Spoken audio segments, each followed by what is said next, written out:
Muy buenos días a todos y a todas. Les damos la bienvenida a este webinar organizado en la Facultad de Educación, particularmente por la carrera Pedagogía en Educación Parvularia, que tiene como nombre Género, Educación, Teoría y Práctica. ¿Sí? Ese es el título de la actividad del conversatorio.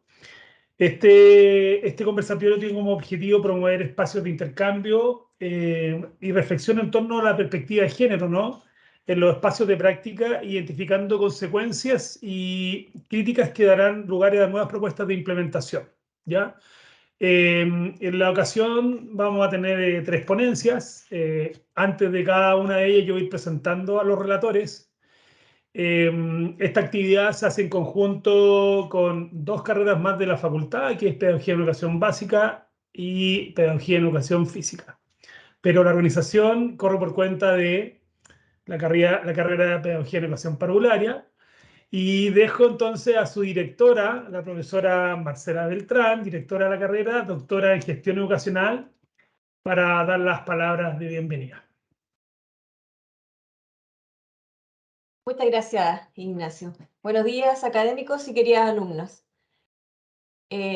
Estamos felices de presentar este webinar titulado Género, Educación, Teoría y Práctica, organizado, tal como lo dijo el secretario académico, por las carreras de Pedagogía en Educación Parvularia, Pedagogía en Educación Física y Pedagogía en Educación Básica.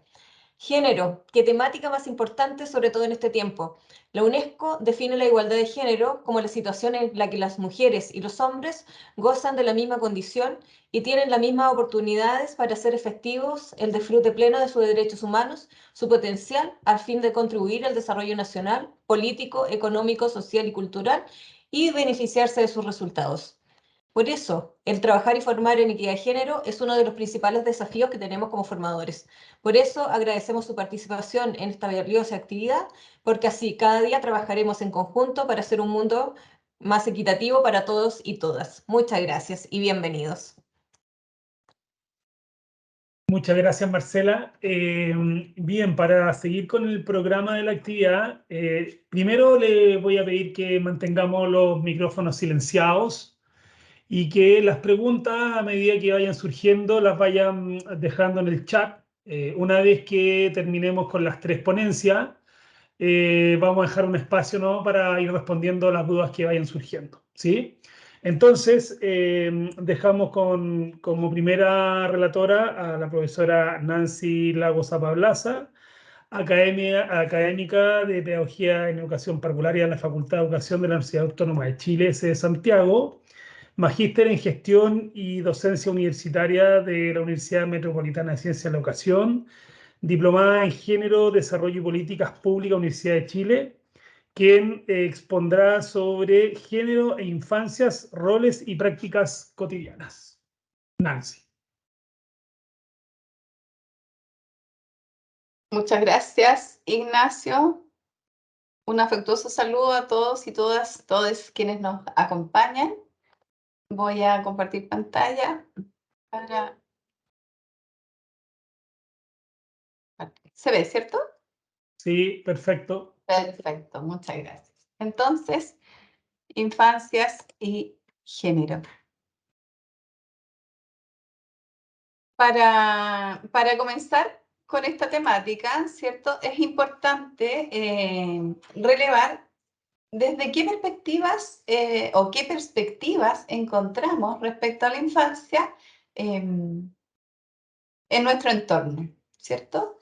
Y podemos situarnos, ¿cierto?, para la definición sobre infancia desde cada una de estas posiciones o paradigmas. Uno de ellos es la Convención de Derechos de los Niños y las Niñas, ¿cierto?, que fue aprobada en 1989 y que a la fecha, digamos, transcurrido más de 30 años,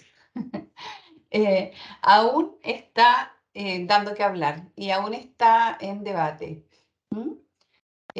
Por otro lado, tenemos también la concepción sobre infancia respecto a el enfoque biológico. Podríamos definir en el fondo a los niños y las niñas desde una perspectiva subdividida en etapas, Es decir, podríamos definir la infancia a partir, digamos, desde el nacimiento de los niños y las niñas hasta aproximadamente los 9 años. ¿De acuerdo? Si nos ubicamos desde esa perspectiva. Hay también otras perspectivas tales como, la cultural, ¿sí? A lo largo de las distintas culturas que habitan en nuestro planeta y que conviven entre sí, la visión sobre infancia también va cambiando, ¿de acuerdo? Por ejemplo, para los griegos, ¿sí? Los niños y niñas eran vistos como adultos pequeños, ¿sí? Y desde la visión de las bases curriculares 2001 hasta la actual, también esa perspectiva ha cambiado, dada la evolución, digamos, de la tecnología, la globalización, la información en las comunicaciones, los desarrollos en imagenología, etcétera, donde se ha relevado a partir de estos cambios culturales la importancia de esta etapa en la configuración del desarrollo de la persona. Hay otras perspectivas también, como la histórica, que dicen relación a cómo a lo largo de la historia se ha visto a la niñez. Es necesario precisar acá que, por ejemplo, desde la Edad Media y hasta el siglo XVII no existían o no estaban visibilizadas esta etapa como tal, sino más bien invisibilizada. La percepción que se tenía de los niños y las niñas en el fondo era una idea de un adulto pequeño. Y esta visión primó por mucho tiempo a lo largo de la historia. En esa misma circunstancia, por ejemplo, los griegos y los romanos consideraban a las mujeres, en este caso a las niñas, ¿cierto?, como seres inferiores a los hombres. Por lo tanto, desde dicha época, ¿cierto?, las mujeres en ese sentido debían obedecer a los hombres. Y si había algún tipo de manifestación que no se condijera con lo que los hombres establecían, debía eso ser rectificado.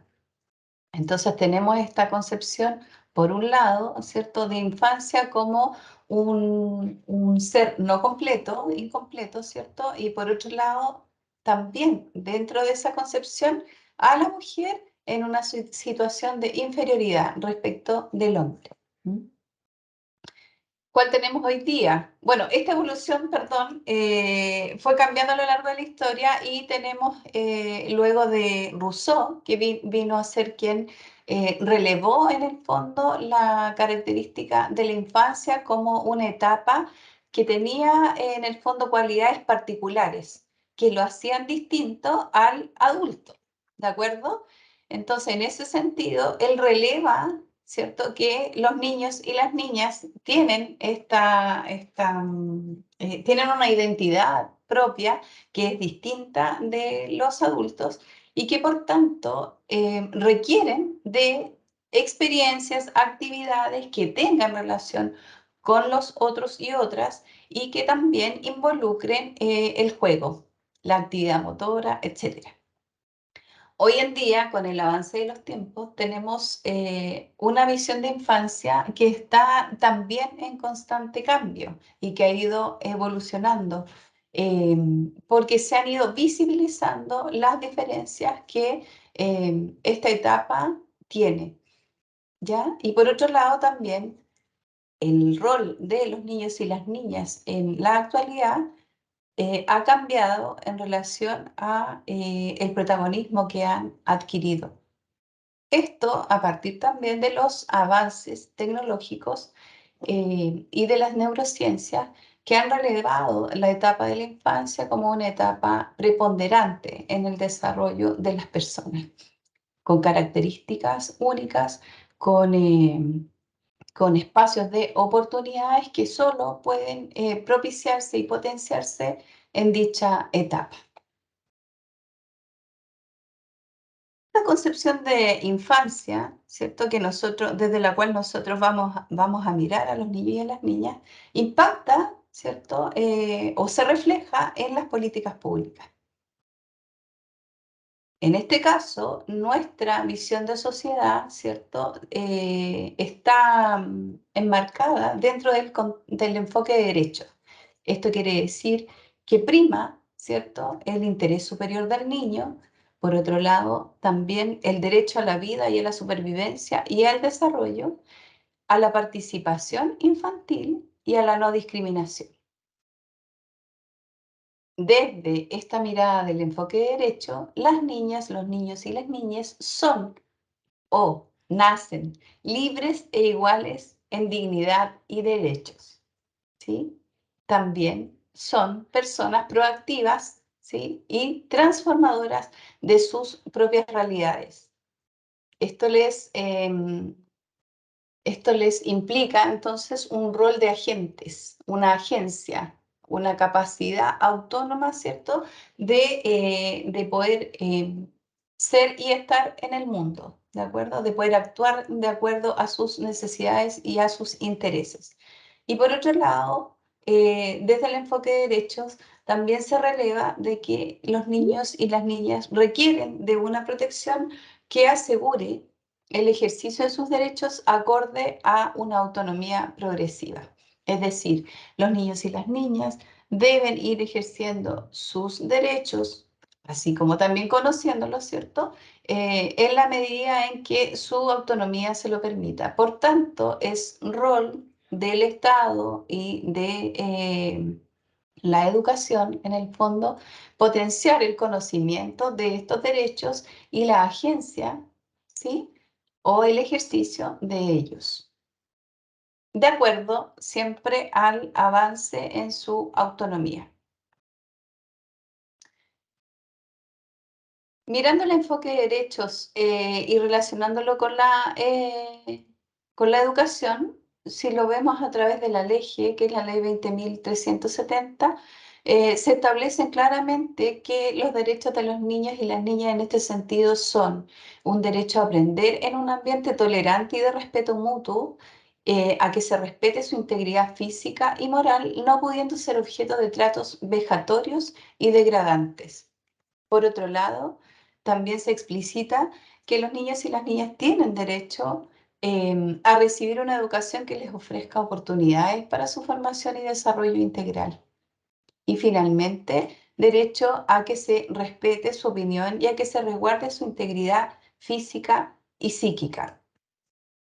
En ese sentido, entonces, podemos empezar a cuestionar o reflexionar respecto de las infancias, considerando en el fondo las nociones de diversidad y a la luz del contexto actual, ¿cierto? Entendemos que la infancia es diversa, ¿ya? Y por tanto, si pensamos en eso, su manifestación o formas de ser y de estar en el mundo pueden y deben ser también diversas. Y todas esas formas tienen derecho a ser expresadas y visibilizadas. Por lo tanto, no discriminadas. Es importante entonces acá preguntarnos cómo nosotros somos garantes de estos derechos en nuestras prácticas cotidianas. En ese mismo sentido, ¿cierto?, preguntarnos cuáles han sido los imaginarios que han estado presentes históricamente, tanto en la educación formal como informal, en la educación que entrega la familia y la que se replica en los centros educativos o escuelas. Podemos acá ver dos imágenes que han sido sacadas de una investigación internacional, ¿cierto? Y que nos presentan este mundo, ¿cierto?, asociado básicamente a los colores. A los colores y a acciones, ¿ya?, a roles implícitos. Entonces tenemos este mundo azul, ¿sí?, o el mundo blue, que también se denomina de esa forma, donde las actividades desde que un niño nace un niño o una niña nace, ¿cierto? Están ya delimitadas, ¿ya? O tienen, ¿cierto? Ciertas tendencias. En este caso, podemos ver ahí dentro de los juguetes y de los elementos que aparecen en la imagen, ¿cierto? Ciertas actividades que están implícitas tras de ello. Entonces hay, por ejemplo, elementos de mecánica, de construcción, ¿cierto? Que tienen que ver con mucha actividad, movimientos, actividades al aire libre, etc. Mientras tanto, y en oposición, tenemos este mundo pink, ¿cierto? O este mundo rosa, en el cual prima, ¿cierto? La fantasía, lo delicado, etc. Uno pudiera ir relevando distintas imágenes o distintas percepciones o imaginarios que se relevan a partir de esta concepción y que conduce de una u otra forma a la infancia por ciertos paradigmas que aún están presentes y que no necesariamente se condicen con la realidad. ¿Qué implicancias entonces tiene o qué desafíos tiene el mantener justamente esta visión binaria, ¿sí? de género? Por un lado, que hay una disociación con la realidad porque tenemos diversidad en las niñeces, ¿sí? Y que por lo tanto es preciso visibilizar a las niñeces y a sus propias experiencias a partir, ¿cierto? O a la luz de este enfoque derecho. Por otro lado, es importante conocer la amplitud de lo social desde una perspectiva no androcéntrica. Esto quiere decir que los niños y niñas tienen derecho al ejercicio ciudadano, a su participación y protagonismo, ¿sí? Desde su propia visión, no desde la impuesta por los y las adultas, ¿ya? Por otro lado, es importante relacionar, ¿cierto?, los condicionantes de género con las situaciones de desigualdad o discriminación.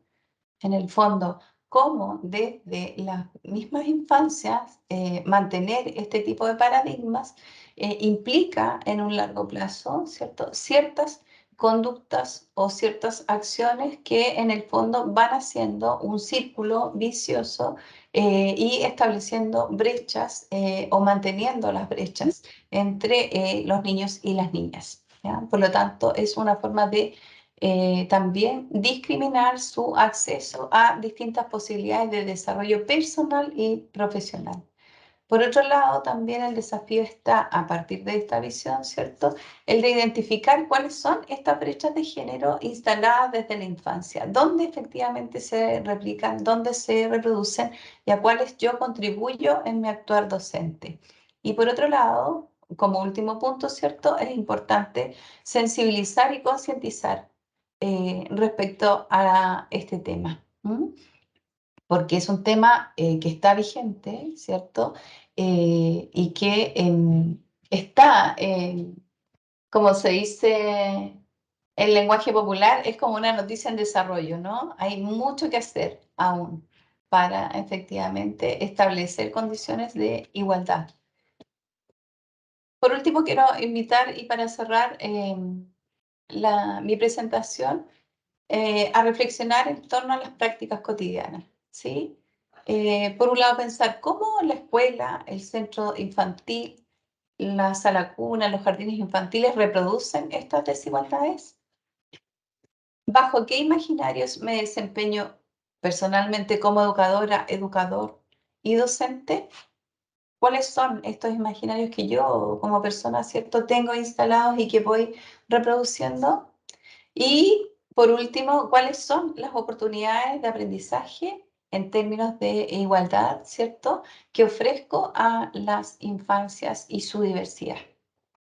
Muchas gracias. Muchas gracias, Nancy. Sí, qué tema más relevante este de cómo nos relacionamos los adultos con los niños, ¿no? En el mundo educativo, en las expresiones culturales, etcétera.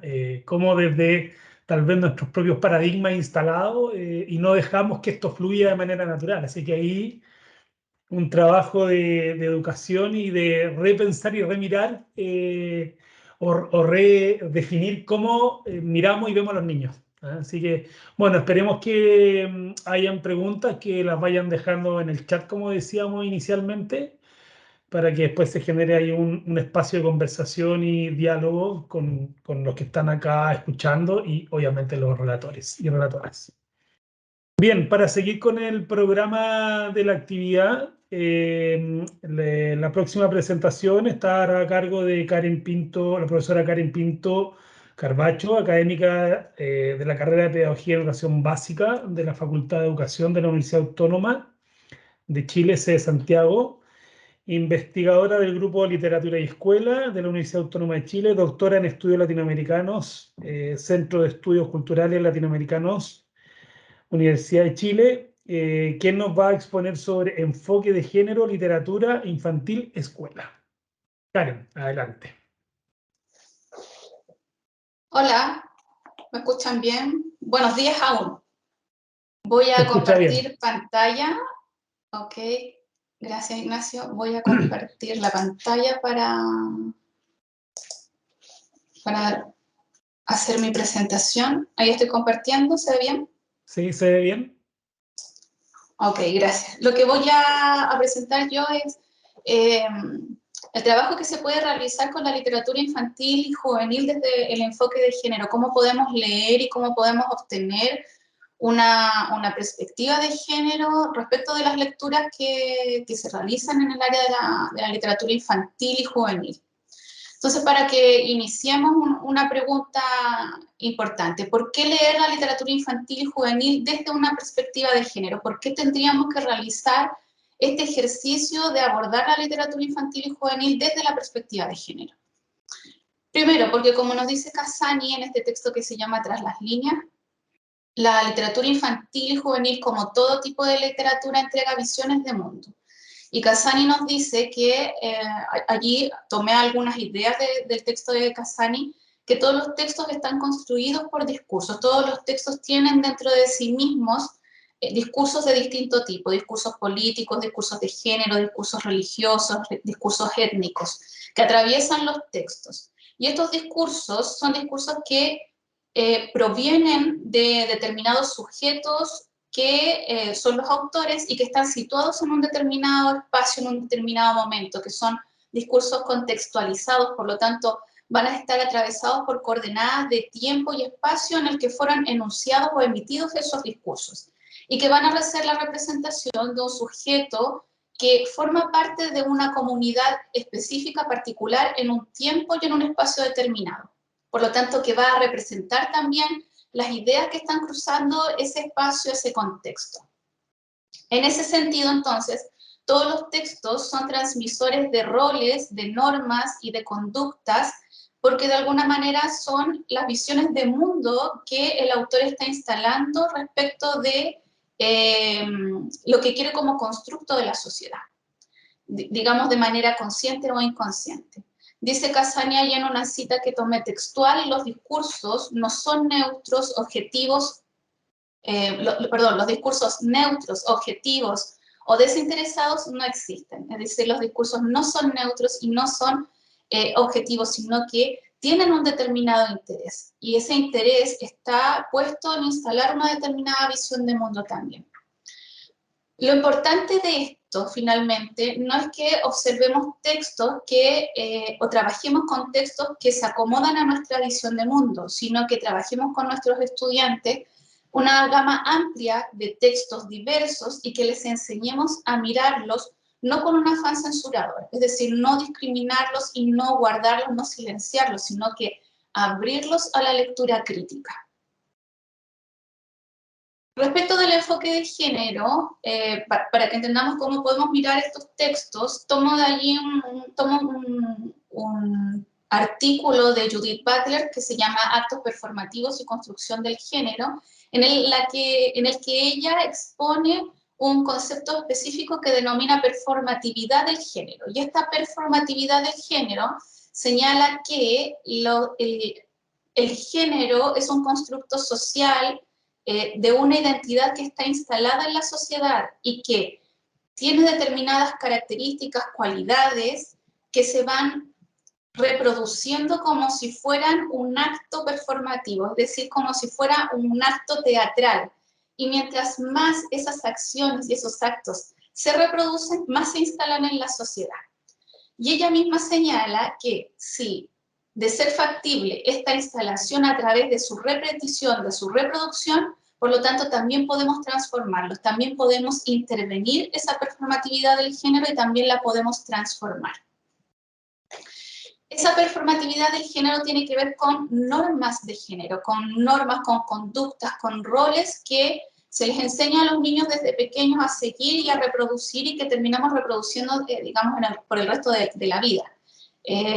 Aquí hay un ejemplo concreto de un texto que se llama Los hombres y las mujeres, que es un texto armado por el equipo plantel y dibujado, las imágenes son de la autora Lucy Gutiérrez, en las que se explica un poco cómo funcionan estas normas de género. Entonces allí la primera imagen dice, desde pequeños a los niños se les trata de una forma, y ahí está, ¿cierto?, cómo se relaciona un adulto con un niño, y a las niñas se las trata de una manera muy distinta. Y ahí aparece el mismo adulto tratando a la niña de una manera distinta a la que trata o se relaciona con el niño. Digamos, ahí también están instaladas algunas ideas, ¿cierto?, respecto de la fortaleza, la rudeza, el trato directo y el trato más delicado, más suave con una niña. Estas normas de género, como decía, se instalan desde la niñez. Los mayores, dice allí, convencen a los niños de que lo bueno es ser valiente, ser fuerte, ser buen estudiante, ser el mejor, mientras que a las niñas se les dicen otras cosas como que guapa eres muy obediente, eres la niña más cariñosa, eres muy femenina. Entonces, estas son las normas de género que se instalan desde la infancia y que nosotros como seres humanos empezamos a reproducir en la cotidianidad. Es importante señalar entonces a partir de esto cómo miramos, cómo instalamos, cómo vemos que este enfoque de género, o mejor dicho, esta normativa de género, cómo está funcionando dentro de la literatura infantil y juvenil y cómo se articula respecto de las funciones que tiene la literatura infantil y juvenil. Y una de esas funciones es que la literatura infantil es un instrumento de socialización. En este texto de la didáctica de la literatura para educación primaria de Concepción Jiménez, ella señala lo siguiente: fue precisamente el propósito de educar socialmente lo que marcó el nacimiento de los libros dirigidos a los niños. Esos libros transmiten valores de una sociedad como, por ejemplo, los modelos o roles de género, los modelos femeninos o masculinos. Se trata de aspectos, sobre todo ideológicos, que se manifiestan en la literatura infantil de todos los tiempos. Hoy por hoy, esos valores han ido cambiando, pero todavía se mantienen en algún que otro caso. Una de las funciones, entonces, que señala Concepción Jiménez, que señalan los teóricos de la literatura en general, una de las funciones que tiene la literatura es ser un instrumento de socialización. Les enseña a los niños cómo comportarse en sociedad, qué hacer, qué no hacer, qué cualidades sostengo, manifiesto y reproduzco. De alguna manera, la literatura es la puerta de entrada a la sociedad, a los niños. Les muestra cómo es la sociedad, cuáles son sus valores, cuáles son sus relatos, cuáles son sus mitos fundantes. Otra de las funciones de la literatura, y la literatura infantil y juvenil mantiene la misma función que la literatura en general, es que es un documento de representación. Es decir, la literatura nos muestra o es un espejo de quiénes somos y de cómo somos. Dice esta cita de Concepción Jiménez: los niños y las niñas se identifican con los personajes de las historias que escuchan y leen, con todo aquello que les ocurre y también con las decisiones que toman ante las situaciones planteadas, aprendiendo de este modo a solucionar conflictos. De esta manera, aprenden lo que se supone que se espera de ellos y ellas, lo que es adecuado que digan y hagan según el sexo al que pertenecen. En definitiva, su identidad de género. ¿Qué sucede entonces con esta representación a la que alude Concepción Jiménez? ¿Cómo se representa a las mujeres en la literatura infantil y juvenil. Y acá les muestro un cuadro de Teresa Colomero, en un artículo que se llama A favor de las niñas, en el que ella rastreó una cantidad enorme de textos de la literatura infantil y juvenil y fue identificando algunos elementos decidores de esta presencia de las mujeres, como por ejemplo cuánta representación hay en personajes masculinos o personajes femeninos o de ambos sexos. Y aquí podemos ver que las protagonistas femeninas son menores, es decir, hay una menor cantidad de representación de mujeres en la literatura infantil y juvenil que en la literatura, la representación de protagonistas masculinos en la misma literatura. Hay mucha más representación de niños que de niñas. Veía yo un video, por ejemplo, en el que una mamá con una hija iba sacando los textos de una biblioteca que no tenían personajes femeninos y sacaban algunos, que no tenían personajes que no tuvieran amigas y sacaban otros. Y la representación del mundo femenino, de la figura de la mujer, se iba reduciendo y quedaban algunos libros con los que se podía contar esa representación, que eran muy pocos. Además, ¿cuáles son los roles o las tareas que los protagonistas llevan a cabo? En el caso de las mujeres, las tareas que siempre realizan son domésticas, a diferencia de los hombres, en que las tareas generalmente son de profesiones altamente calificadas. Entonces, ahí hay una diferencia también importante entre hombres y mujeres. A partir de esto, entonces, ¿a qué nos invita Casani? Daniel Casani, desde la didáctica de la literatura, a realizar una lectura crítica de estos textos. Y él plantea 3 enfoques para abordar la lectura, que es la lectura textual, leer las líneas, dice él, lo que aparece en el texto, la lectura inferencial, que es leer entre las líneas, ver cómo las informaciones de los textos se van reuniendo y nos entregan informaciones que no aparecen explícitamente. Y sobre todo, dice él, ¿cierto?, que es el título de su texto, leer tras las líneas, es decir, mirar los discursos que hay tras estos textos, que son la base de estos textos. Y aquí podríamos nosotros instalar el enfoque de género. Una forma muy sencilla de entrar a estos textos es a través del test de Bechdel, que Alison Bechdel incorporó en un cómic que se llama The Rule, y en el que ella toma algunas películas de Hollywood y dice, miremos las películas a la luz de estas preguntas. ¿Tiene al menos 2 mujeres? ¿Tienen ellas nombres? ¿Hablan entre ellas esas 2 mujeres o personajes? ¿Hablan sobre algo que no sean hombres? Y allí lo que ella determina es que entonces el corpus de textos, textos cinematográficos de películas de Hollywood se reducen al mínimo. En este mismo sentido, entonces, nosotros podríamos abordar los textos de la literatura infantil y juvenil y hacerles ciertas preguntas para identificar si estos textos refuerzan las normas de género o discuten las normas de género. Preguntas como, sobre el lenguaje, ¿cuáles son los nombres, los adjetivos, las descripciones que se hacen en estos textos? ¿Cuáles son los conceptos que principalmente aparecen en estos textos? Y esos conceptos, esos nombres, esos adjetivos, ¿refuerzan o discuten la normalización de los roles de género? Por ejemplo, en el caso de la Bella Durmiente, en el caso de la Blancanieves, ¿qué sucede con esos nombres? ¿Están reforzando los roles de género o los están problematizando? Respecto de los personajes, ¿qué roles cumplen? ¿Qué características tienen? ¿Qué lugares habitan? ¿Cuáles son las relaciones que sostienen?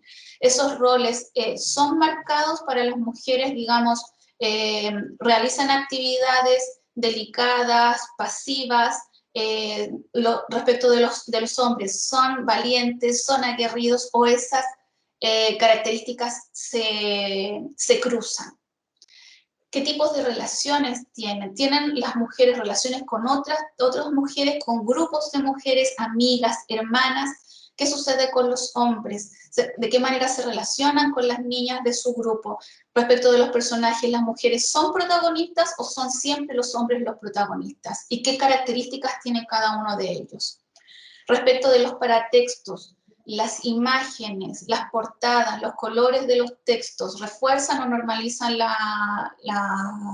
el binarismo de género.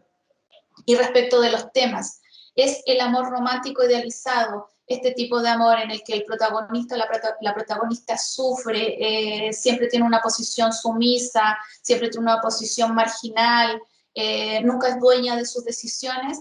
¿Es ese tipo de amor el que está instalado en estos textos o además hay una desarticulación de ese tipo de amor romántico sufrido, ¿cierto? O hay instalación de otros temas u otras, o hay otras perspectivas respecto del tema del amor romántico? Entonces acá, para cerrar, les traigo algunos ejemplos de textos que cuestionan las normas de género. Este texto es un texto poético de Rocío Araya que se llama Pájaros en la cabeza, y aquí la niña se enfrenta a su profesora y le dice: hoy día, profesora, no quiero hacer tareas, quiero hacerme preguntas. Y las preguntas que ella hace son preguntas de carácter poético, pero también que relativizan las normas de género. Dice allí en el ejemplo visual que les traigo de una página: si lo que siento es muy grande, ¿puedo salirme de la línea? ¿Puedo ser buena y al mismo tiempo feliz? Este otro texto, que es de 1979, se llama Oliver Button es una nena.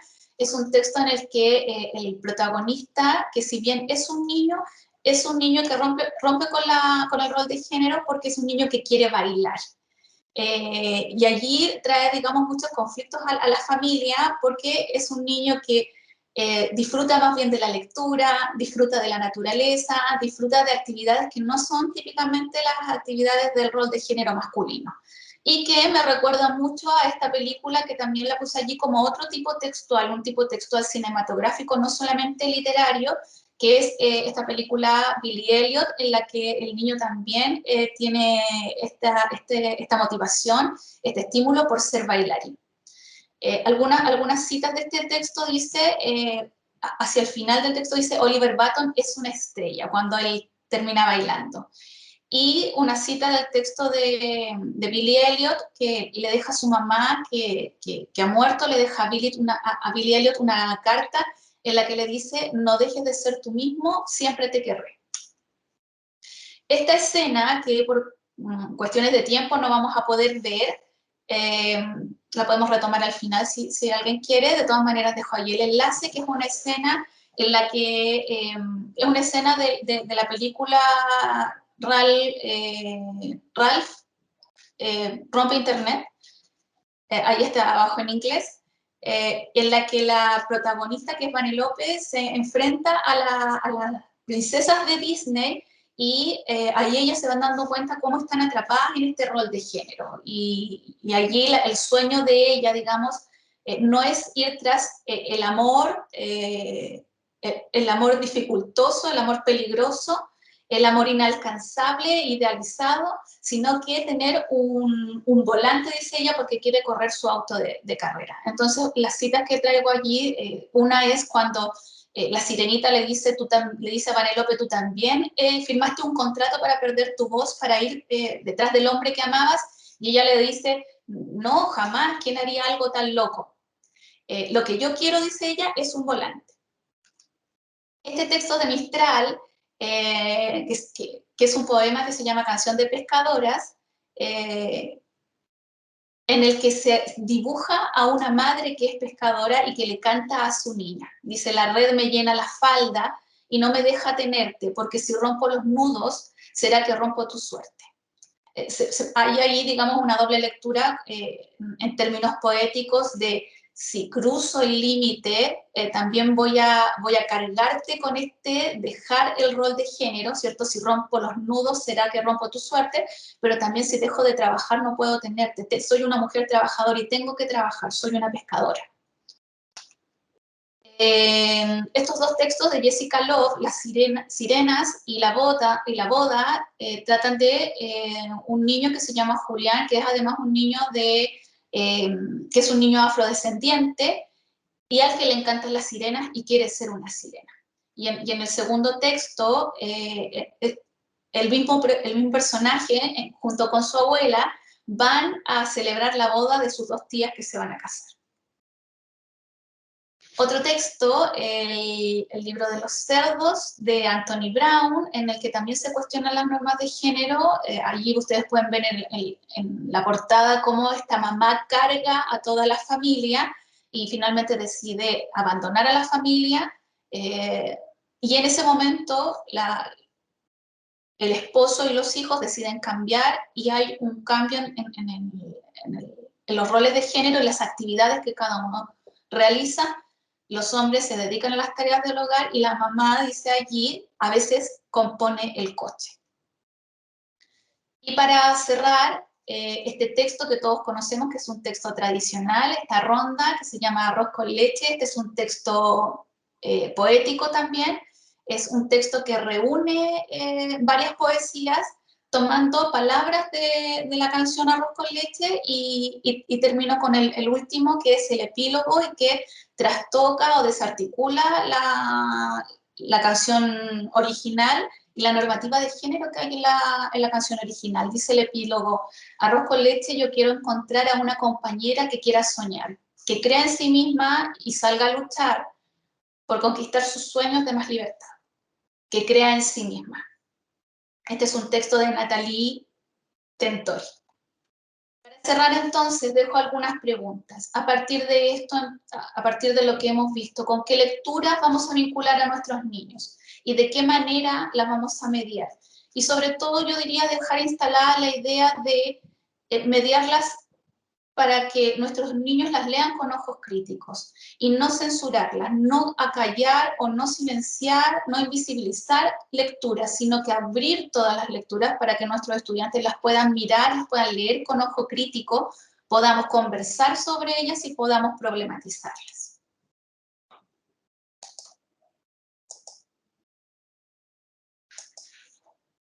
Muchas gracias.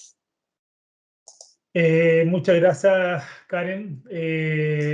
Muy enriquecedora tu ponencia, ¿no? De entonces cómo vamos seleccionando adecuadamente la literatura en el mundo escolar para ir sacando estos roles como preestablecidos de lo que es un niño o una niña, ¿no? Así que bueno, esperemos ahí si van surgiendo algunas preguntas. Yo tenía ahí una que creo que en la última lámina la respondiste, pero bueno, si no, te la haré igual. Así es que nada, muchas gracias. Para seguir con el programa de la actividad, nuestra siguiente ponencia estará a cargo del profesor Felipe Mujica Johnson, investigador en temas de género, motricidad y educación, docente, investigador de Pedagogía y Educación Física de la Facultad de Educación de la Universidad Autónoma de Chile, sede Santiago, investigador del Grupo FISAL de la Universidad Autónoma, investigador asociado del Centro de Investigación Escolar y de Desarrollo, Facultad de Educación de la Universidad Católica de Temuco, doctor en Ciencias de la Actividad Física y del Deporte de la Universidad Politécnica de Madrid. El profesor y doctor Felipe Mujica, entonces, nos va a hacer la siguiente ponencia: Juegos motores, cultura y desigualdad de género en educación física. Adelante, Felipe. Gracias, Ignacio. Voy a compartir pantalla.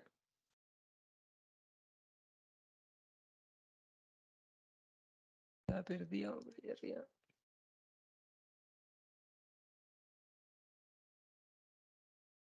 Bueno, lo primero es felicitar a la Facultad de Educación y sobre todo a la carrera de Pedagogía en Educación Parvularia por promover este tipo de encuentros, estos encuentros reflexivos, con pensamiento crítico, que hacen mucha falta siempre y enriquecen mucho los espacios educativos.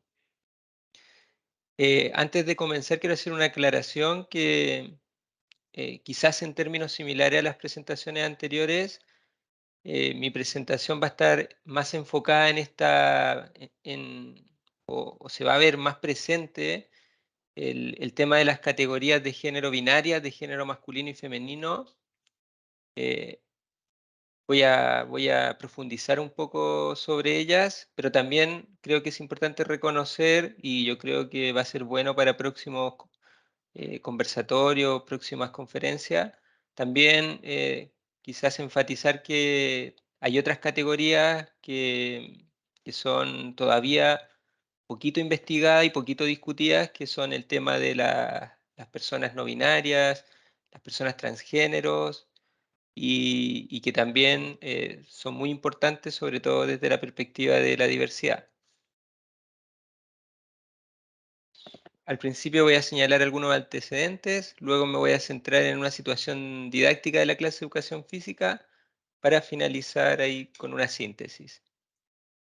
Cuando hablo de estas temáticas me gusta partir bien atrás para ampliar también el contexto, y voy a partir como contextualizando el tema del deporte. Desde sus inicios, o algunos de sus inicios más reconocidos y que tienen bastante aceptación como un poco de la institucionalización del deporte, es bueno mencionar los antiguos Juegos Olímpicos en la antigua Grecia, que estamos hablando del año 776 a.C., que surgen con una perspectiva bastante patriarcal. ¿Qué significa eso? Que hay una dominación masculina y para ser un poquito más característico, una extrema dominación masculina o un extremo patriarcado. ¿Por qué? Porque las mujeres no podían ni siquiera participar de la competencia. Entonces, esta perspectiva ultra patriarcal que dio inicio a una institucionalización del deporte, vemos que con el paso de los años se ha ido moderando en algunos aspectos. Por ejemplo, podemos ver que en la sociedad actual las mujeres ya pueden participar del deporte, pero no podemos decir de que ha desaparecido totalmente. Y eso es lo complejo, porque incluso cuando ya nadie la está mandando, sigue estando presente.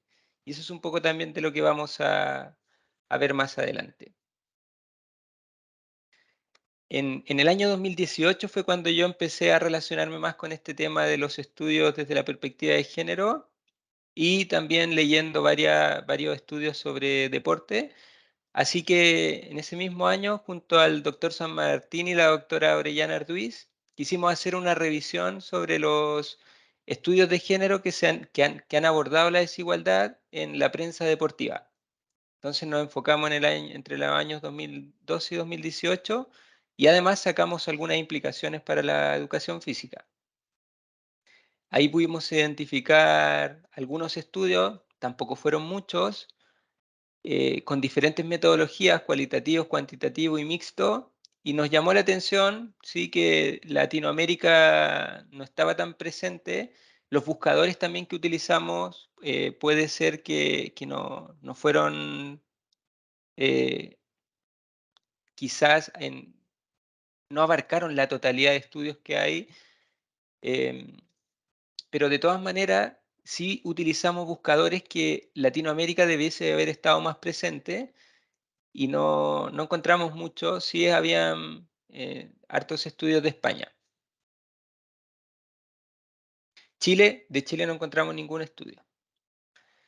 Entonces, analizando los resultados de estos estudios de la desigualdad de género desde la prensa deportiva, encontramos estereotipos corporales sexistas que hablan de una feminidad hegemónica, una masculinidad hegemónica que tiene relación con lo que hablaban anteriormente las colegas sobre estereotipos de género, de cómo debiese ser el género masculino y cómo debiese ser el género femenino, desde una lógica patriarcal, publicidad sexista que no tenía nada que ver con el deporte, mujeres invisibilizadas que no tiene sentido, sabiendo que también son parte importante de las categorías de deporte, disfemismos, y eso quiere decir que hay, en vez, varias oraciones o varias frases que a ver, la palabra no es tanto, sí, podríamos decir que hay un tipo de desprecio, de sesgo negativo, como aparece ahí, pero hay como una expectativa negativa hacia las mujeres, sobre todo cuando ellas perdían, a diferencia de cuando perdían deportistas del género masculino, que había una opinión mucho más optimista. En el caso de las mujeres había una opinión mucho más pesimista. Y también rendimiento deportivo invisibilizado del género femenino. Después de esa revisión que hicimos, nos dio ganas de hacer un estudio en Chile sobre la prensa deportiva. Así que junto con la profesora hicimos este estudio que fue publicado en la revista La Trama de la Comunicación, que es una revista argentina, y podría ser uno de los primeros artículos publicados sobre prensa deportiva y desigualdad de género. Lo desconozco en realidad, a lo mejor hay otros. Algunos estudios de revisión podrán decirlo, pero lo que es importante señalar es que en este estudio encontramos cosas demasiado similares a los estudios que se habían hecho en otros países, e incluso en algunos casos hasta más notoria la desigualdad, sobre todo desde una perspectiva cuantitativa, porque había muy poca presencia del deporte femenino y también habían claridad de diferencias cualitativas, muchos estereotipos y temas asociados. Y en concreto en el periódico El Mercurio. Bueno, en este contexto de que sabemos que la desigualdad de género todavía sigue presente en la cultura, que se manifiesta a través de los medios masivos de comunicación, como es la prensa deportiva, y que el deporte es una categoría muy importante para la educación física, es de esperarse que en las clases de educación física también algo de esto se note. Y sobre esto mismo, quiero además decir que soy una de las personas que gusta leer este tipo de estudios. Puedo decir que en Chile hay muy poquitos estudios sobre estas desigualdades de género asociadas al deporte, a la motricidad y al género. Estudios empíricos, hay poquitos. Y les quiero contar una experiencia que tuve cuando fui a supervisar una práctica de educación física por acá en San Miguel, donde siempre uno que tiene en la mente a veces esta idea, esta perspectiva, logra ver cosas que a lo mejor en otro tiempo no lo hubiese visto.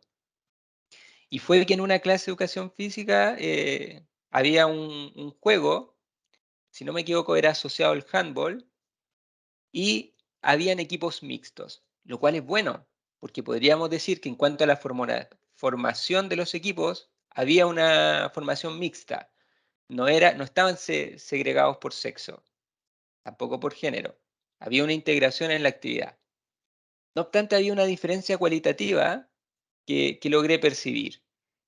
Y era que las niñas tocaban muy poco el balón y además cuando lo tocaban, algunas de ellas lo perdían o fácilmente se lo quitaba un chico. Entonces, yo me empecé a preguntar qué hacer ante esa desigualdad o por qué estaba sucediendo eso. ¿Por qué los chicos están teniendo mejor rendimiento motor que las chicas? ¿Y por qué las chicas se pueden integrar con tanta dificultad a competir con ellos? Entonces, esa desigualdad, después me tocó verla en otros escenarios, en otros acompañamientos pedagógicos que hice en las prácticas, y también esa experiencia me dio la idea de que esta cuestión de la desigualdad de género en educación física, y a lo mejor muy probable en otra asignatura, es bastante sutil en la actualidad, es bastante compleja y no es algo que pase solamente por las decisiones didácticas de quien dirige. Tampoco depende del gobierno de turno que ponga en el papel o ponga así como incluso en una ley, las clases de educación física van a tener igualdad de género. Aunque pongan eso, en la práctica van a haber desigualdades que no dependen de eso, no dependen ni que el mundo político se ponga de acuerdo, ni dependen exclusivamente de eso, porque el papel aguanta mucho, ni tampoco depende de que el profesor sueñe que su clase vaya a tener igualdad de género, o lo anhele mucho, sino que dependen de otros factores, como por ejemplo la tradición cultural, que no se cambia de un día para otro. una posible explicación a esta situación de que las chicas, cuando reciben el balón, lo pierden con más facilidad, y eso provocaba que los chicos no se las pasen, no les querían pasar la pelota porque era lógico, querían ganar el juego. Entonces, en ambos equipos, cuando los hombres quieren ganar el juego y están jugando con las chicas, se lo están pasando, le pasan mucho menos el balón. Porque era parte de lo lúdico, era parte del juego y de lograr un objetivo. Entonces, cuando reconocemos esas desigualdades que van más allá de lo que el papel diga o de lo que el profesor se haya propuesto, es donde a lo mejor sí se pueden hacer estrategias didácticas para regular eso, para que en el momento la actividad pueda ser más inclusiva. Las chicas puedan también competir mejor, participar mejor del juego, pero además tenemos que saber que cuando vemos esos, nos damos cuenta que es necesario que los patrones culturales sigan progresando.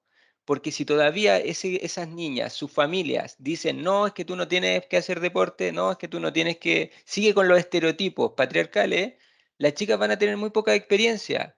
Por el otro lado, estos chicos que jugaban muy bien en la clase, tienen familias que también siguen el mismo patrón y los mandan a hacer fútbol, los dejan jugar, los dejan hacer actividades motrices, podríamos decir, complejas. Estas desigualdades que vienen de la familia, vienen de las culturas y vienen además del pasado, se van a volver a reflejar en la clase. Entonces, es importante seguir tratando, y ahí sí creo que las políticas públicas pueden hacer una diferencia, promoviendo la perspectiva de género, tratando de que la perspectiva de género llegue a las familias, que a las niñas no se les eh, prohíba jugar deporte, tampoco que se les niegue o se les tendencie tanto a hacer otras actividades cuando a lo mejor ellas también necesitan desarrollar su motricidad en términos lúdicos, en términos competitivos, etc. Y dicho sea de paso, para ya ir cerrando esta idea, quiero decir que cuando hice mi tesis en España, también investigué en parte con esta perspectiva y fue interesante porque y comparé dos grupos. Comparé un grupo de chicas que había tenido experiencia en un club deportivo de básquetbol y chicas que no habían tenido experiencia en un club deportivo de básquetbol. Las chicas que habían tenido experiencia en un club que además era un club muy reconocido a nivel nacional, jugaban a la par con los chicos y mejor que los chicos. En comparación a este grupo de chicas que les costaba mucho integrarse y además se aburrían más. Se aburrían más y se motivaban menos. Entonces ahí tenemos el factor de la experiencia motriz, la cultura deportiva que tuvo la familia, que pudo haber influido. Esto no quiere decir de que todas las familias están obligadas el día de mañana a tener una cultura deportiva muy, muy intensa. No, no se trata de eso. Se trata de que el día de mañana, tanto las familias que tengan niños de género masculino, eh, tengan la misma posibilidad que la de género femenino, es decir, que algunas vayan a hacer deporte y otras no. Y que se regule un poco este desequilibrio de que la mayoría de las familias de chicas a veces no se inclinan por este tipo de juegos. Entonces sus experiencias motrices son muy bajas. Entonces se trata de eso, de que haya diversidad en ambos géneros. No que todos sean iguales, sino que se amplíe el abanico cultural. Por ello, en base a lo señalado, quiero decir que en términos ideales, acabar con las desigualdades de género en educación y en educación física puede sonar algo muy sencillo y podemos ponerlo fácilmente en el papel, pero como decía, el papel aguanta mucho. En términos prácticos, es un desafío complejo que tomará tiempo y que requiere de bastante esfuerzo. Eso sería mi presentación. Voy a dejar de compartir. Muchas gracias, Felipe. Mira, yo ahí estaba un poco en función de lo que tú señalabas, un poco tomando lo que mencionaba la profesora Nancy en su primera ponencia, ¿no? De esto del blue color y el pink color, ¿no? Donde los hombres hacen cierta actividad o se les estimula a hacer ciertas actividades y a las niñas otras distintas. Entonces ahí de alguna manera, si es que viene de estadios tan iniciales, ¿no? Esta cuestión más bien cultural, claro, probablemente nos encontramos con momentos de una edad más avanzada donde se nota aún más estas cuestiones de género y diferencias de género en el abordaje o con cómo se enfrentan ciertas cosas, ¿sí? Así es que bueno, ahí se puede ir relacionando algunos temas. Bien, abrimos la actividad para preguntas. Yo estoy en el chat, no hay ninguna pregunta por ahora. No sé si hay alguien de las personas que está acá que quiera hacer alguna pregunta, diga vos, que levante la mano, abre su micrófono, yo le doy la palabra y para ir generando algún espacio de conversación, ¿sí? Si no, yo invito a los relatores a que abran su micrófono y si por ahí de las otras ponencias hayan salido algunos temas, ¿no?, que se puedan vincular con lo que relató cada uno de ustedes y generar ahí algún encuentro respecto de estos temas que fueron siendo abordados. Karen. Sí, gracias Ignacio. Bueno, felicito a los expositores, Nancy, Felipe, y gracias también por la invitación a participar de este conversatorio. Quería preguntarle a Felipe, señalaba que claro, que este es un trabajo dificultoso, complejo, pero si habías identificado algunas estrategias que abrieran el trabajo de equilibrio en el desarrollo de la educación física entre hombres y mujeres. ¿Cuáles son las estrategias que podrían incorporar los docentes para lograr esta apertura y que no haya una diferenciación de género, de roles de género tan marcada?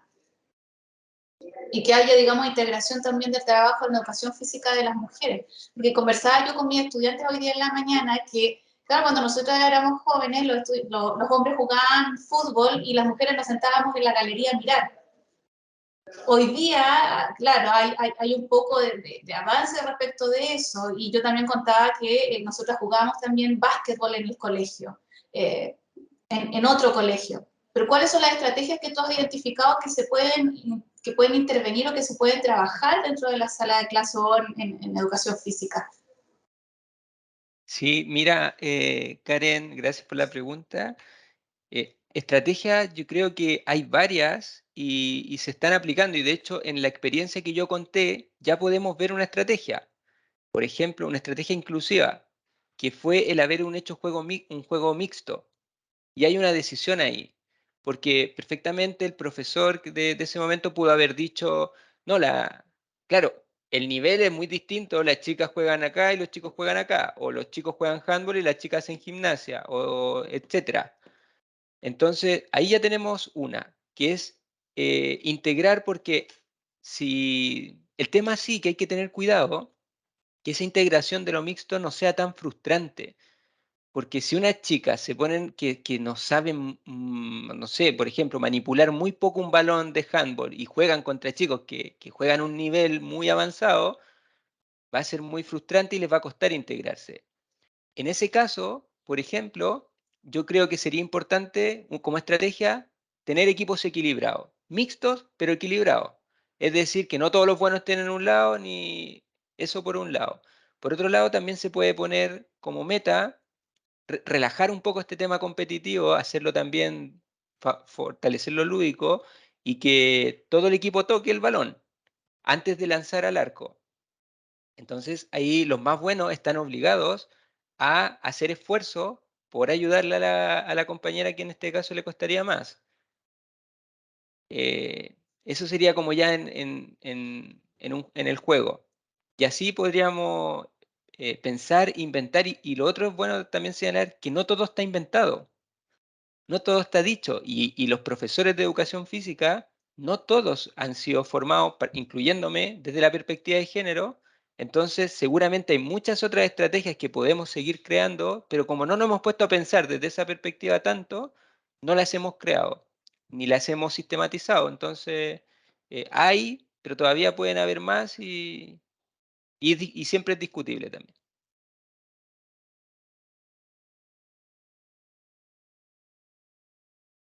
Muchas gracias, Felipe. Ahí, bueno, profesor Fernando tiene la mano levantada. Me imagino que tiene alguna pregunta.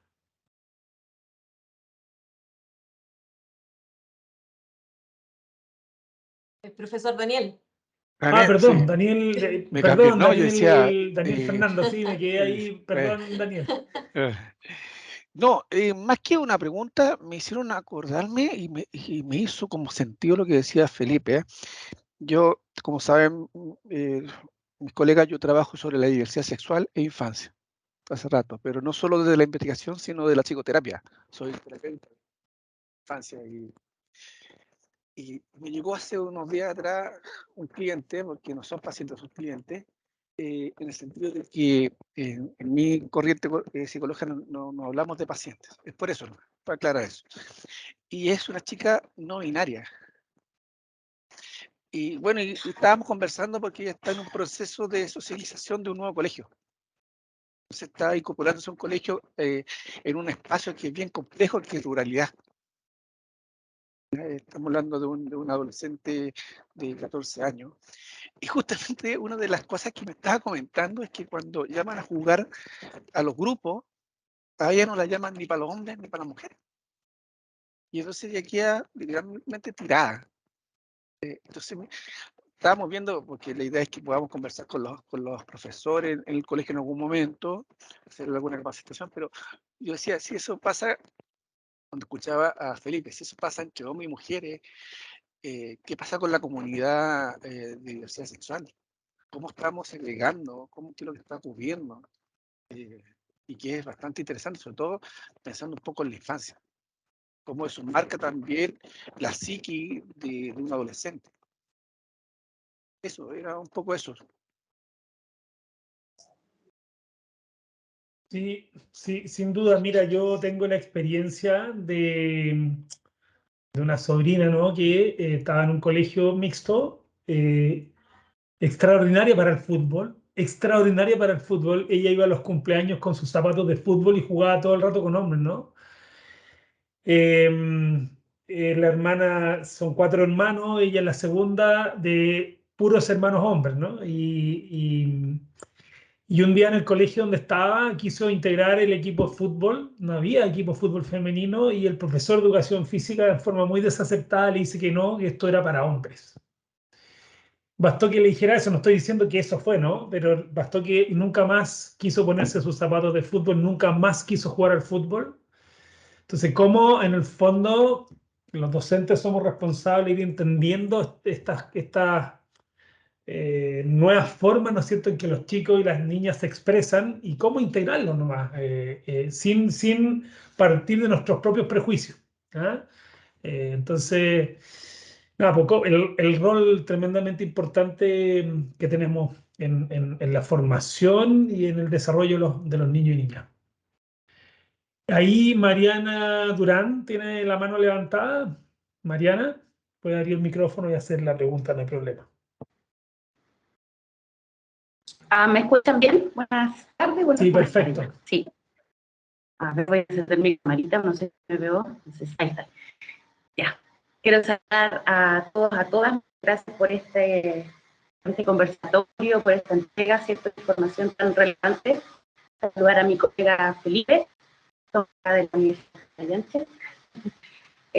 Cada vez que hay una actividad de este tipo, me parece súper importante poder conectarnos a escuchar la experiencia de lo que está ocurriendo en otras universidades a nivel nacional, porque justamente el tema es el cómo, todo en la práctica finalmente, cómo aborda. Ya algunos inicios de alfabetización perspectiva de género. Perdón, Mariana, ¿sabes qué? Se escucha un poquito entrecortado. Tal vez si apagas tu cámara se mejora tu internet y te escuchamos y después la puedes prender, no hay problema. Ahí sí, y mi computador está como respirando, ya está cansado. Ahí se escucha ¿Me escuchan mejor. mejor? Sí. Entonces, nada, comentarles que a raíz de una investigación que realicé con la Universidad Bernardo O'Higgins, justamente en el Magíster en Género e Intervención Social, me tocó desde el año 2020 hasta, bueno, este año prácticamente realizar entrevistas a 4 universidades acá en la región de Valparaíso, y como decía Felipe, efectivamente en esto de la reproducción, es decir, si no nos formamos de frentón en el tema, ¿cierto? Si no adoptamos de manera seria, lejos de la categoría de género, ¿cierto? Nuestras niñeces, en nuestros adolescentes, qué sé yo, es difícil el panorama. Me tocó el año pasado darme cuenta que la verdad, hasta la fecha, en general, las direcciones de carrera en el ámbito de la educación física, y también en educación pública, que también hago clases acá en la Universidad de Viña del Mar, por la perspectiva de género claramente, y depende exclusivamente de la formación de cada profesora o profesor. Por lo tanto, es compleja.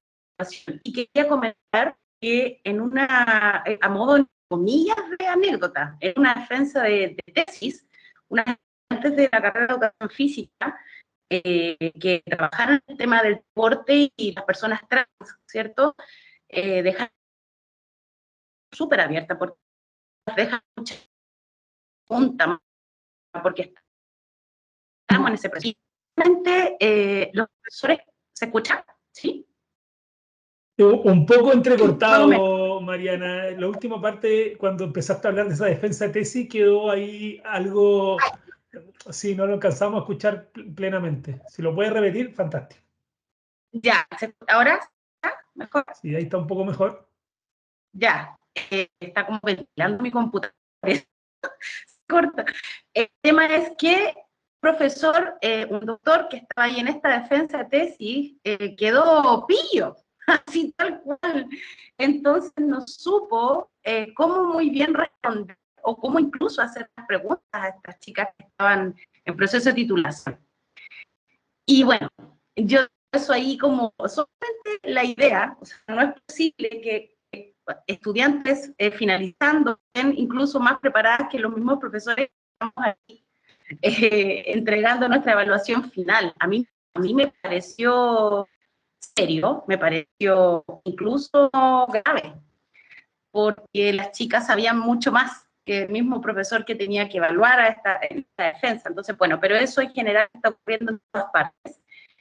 Y ayer justamente me invitaron a la Corporación de Cerro Navia de Deporte a exponer de estas mismas temáticas, por eso yo estaba muy interesada en poder participar. En los tiempos no da, pero hice todo para que vi y dejarles estas reflexiones. Bueno, Felipe sabe que yo siempre le pido también colaboración, somos poquitos los profes que estamos en estas temáticas, y dejar eso aquí abierto, esas como preguntas sin respuestas, y agradecer esta invitación.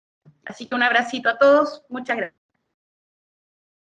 Muchas gracias, Mariana, por tu reflexión y por compartir esa experiencia. Sin duda, probablemente los jóvenes que están saliendo de la formación tienen este tema mucho más incorporado en un lenguaje y en un tema mucho más natural para ellos que probablemente a profesores más grandes, ¿no? Y ahí hay unas barreras generacionales que a lo mejor genera este manejo de la información de forma distinta.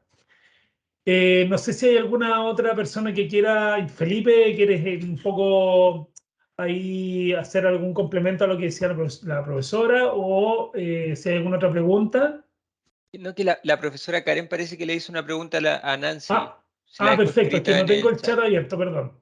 Tengo solo la mano ahí. Me estás invisibilizando, Ignacio. No, pero es que tengo la opción de mano levantada o chat, no puedo tener las dos opciones abiertas, entonces No, quedó clarísimo aquí frente a toda la multitud.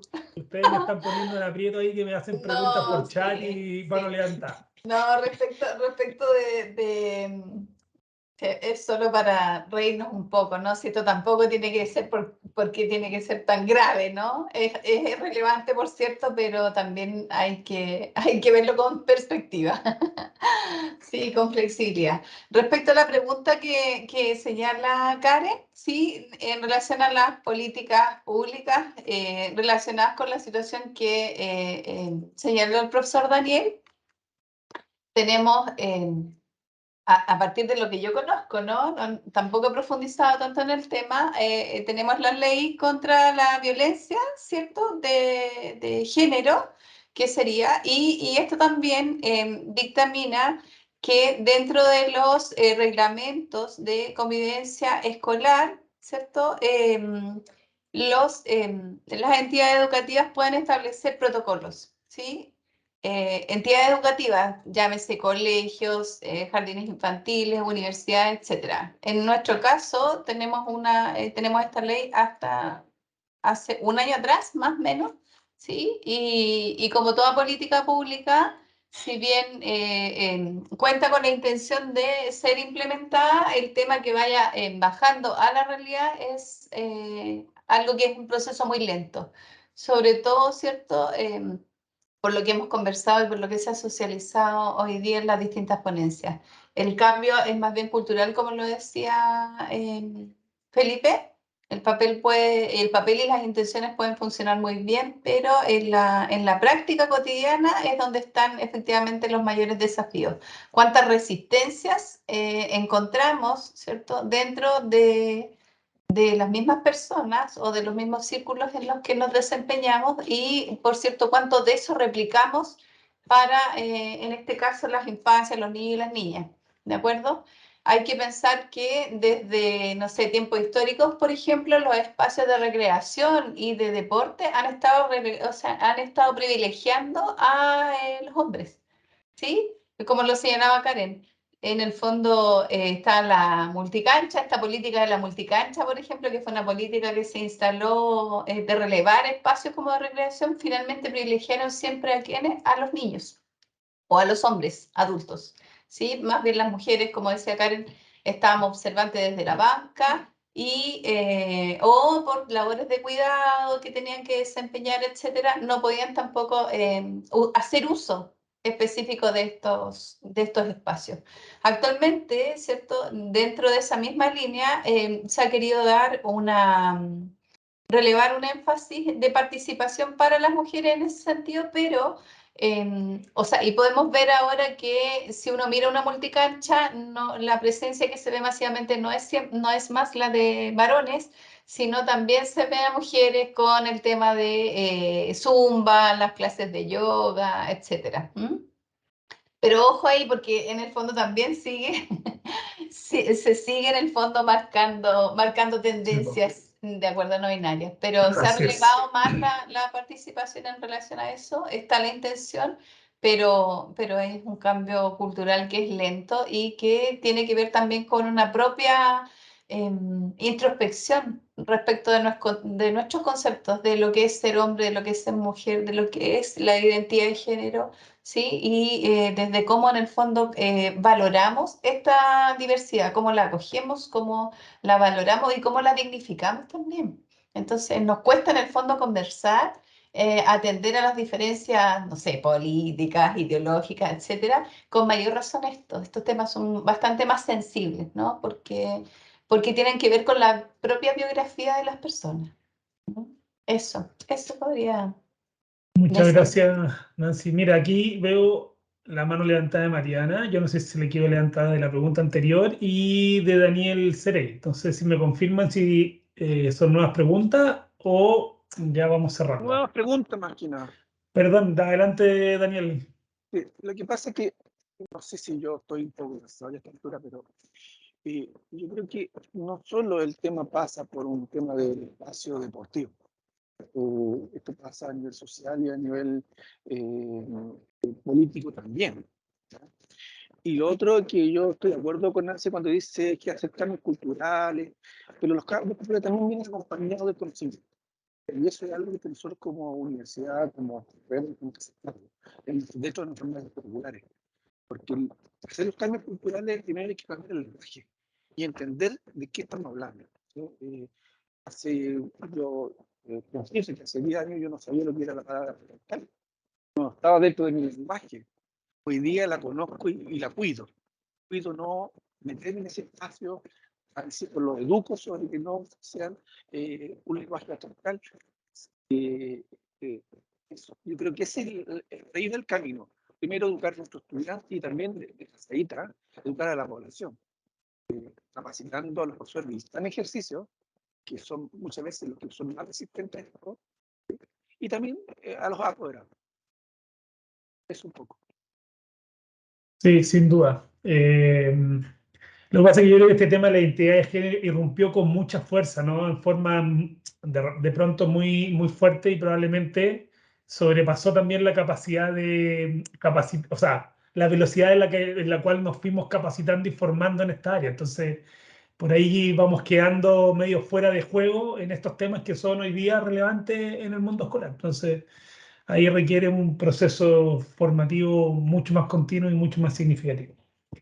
En Bien. el chat hay una apreciación de Belén bastante interesante que quizás podríamos cerrar con eso. Ya. Sí, dice, me queda la duda de cómo utilizar las estrategias de género en el aula si en su contexto familiar es sumamente contrario a lo que tratamos de inculcar como docentes. Quizás cada uno, Karen, puede dar su perspectiva para ir cerrando. Para contestar la pregunta de Belén, y retomando también lo que decía Nancy, lo que decía Daniel, educarnos. Todos estamos llamados a educarnos, todos hemos nacido y vivimos en este espacio, en este contexto patriarcal, y todos de alguna manera reproducimos con determinadas acciones el sistema, pero también podemos intervenirlo. Y para eso, para poder intervenirlo, poder transformarlo, tenemos que educarnos. Entonces, yo diría, digamos, eso, respecto de los textos, las lecturas, realizar un trabajo crítico de las lecturas, mirar las lecturas con ojo crítico, conversar sobre las lecturas y cuáles son los roles, los estereotipos, las acciones que se promueven en estos textos. Y en general, seguir educándose. Sí, yo por otro lado, bueno, concordando absolutamente con lo que señala Karen, creo que también es necesario trabajar como, o sea, primero señalar que esto es un tema para nosotros, pero no para las juventudes ni para las niñez. Principalmente eso, porque en el fondo donde se encuentran las mayores resistencias están justamente en las personas adultas. Entonces, en ese sentido, claro, la capacitación, el empaparse en el fondo del tema, el volver la mirada, es un trabajo que hay que hacer y que también que es personal y que es transversal, ¿ya? Y por otro lado, el tema, creo que como estrategia en el fondo para abordarlo en aula es relevar en el fondo que la diversidad, el trabajo de la diversidad, ¿sí? El entender que todos somos distintos, distintas, ¿ya? Y que todo el mundo tiene derecho a su libre expresión en ese sentido. Entonces, fomentar valores tales como el respeto, la tolerancia, etcétera, creo que en el fondo puede articular, ¿cierto? Espacios de sana convivencia y de buen vivir. Eso. Bien, yo para responderle a Belén, quisiera decirle que independiente de que la familia esté en contra de la perspectiva de género, hay derechos que han sido conquistados. Y algunos de esos derechos, por ejemplo, son la igualdad de género. Por lo tanto, las estrategias se tendrían que aplicar independiente de que la familia sea más o menos a favor. Lo que sí nos va a cambiar es el contexto. Es decir, que si la familia no ha hecho su labor educativa de educar desde esta perspectiva, lo vamos a ver en la clase, en nuestras clases diarias. Entonces, eso no es impedimento para que apliquemos la estrategia. Y para eso te quiero contar una anécdota, pero me voy a cambiar de tema al tema religioso, que también es otro tema sensible. Yo tenía un equipo de básquetbol en una escuela de Viña y tenía un chico que era el mejor del equipo, era muy bueno, pero la familia veía con malos ojos que el chico compitiera deportivamente, porque su religión le hacía ver eso. Su religión no favorecía la competencia deportiva, entonces no lo dejaban ir a los partidos y lo dejaban entrenar así porque el niño insistía mucho. Entonces eso, y al final el niño terminó yendo a muchos partidos, terminó participando y la familia tuvo que ceder. Tuvo que ceder ante la presión del chico y también ante la presión de la invitación que nosotros seguimos haciendo desde la escuela y también educando a la familia. Esto quiere decir que a través de todas esto, no solo educamos también al estudiante, sino también de paso se educa un poquito a la familia y el propio estudiante hace también educación a su familia, sobre todo cuando hace resistencia a cosas que para él no tienen sentido y que es una imposición que él no acepta. Así que eso Belén. Bien, muchas gracias a todos y a todas por la participación, por el interés, ¿no es cierto?, que despertó este tema. Probablemente da para hacer otra jornada, ¿no? Y seguir profundizando en esto. Hay mucho que hacer y mucho en lo cual tenemos que aprender nosotros los adultos, como decía Nancy, que ahí es donde están los principales elementos, ¿no es cierto?, y las tensiones en el mundo educativo, ¿no? De nosotros los adultos con los niños jóvenes a los cuales educamos. Para ir cerrando, agradecer a todos los que participaron. Esperamos que haya sido de su absoluto, digamos, gusto la temática y cómo se abordó. Y esperamos encontrarnos en una nueva jornada. Agradecido de los relatores y relatoras. Y nada, nos vemos en una próxima jornada. Chao, muchas gracias. Chao, que estén muy bien.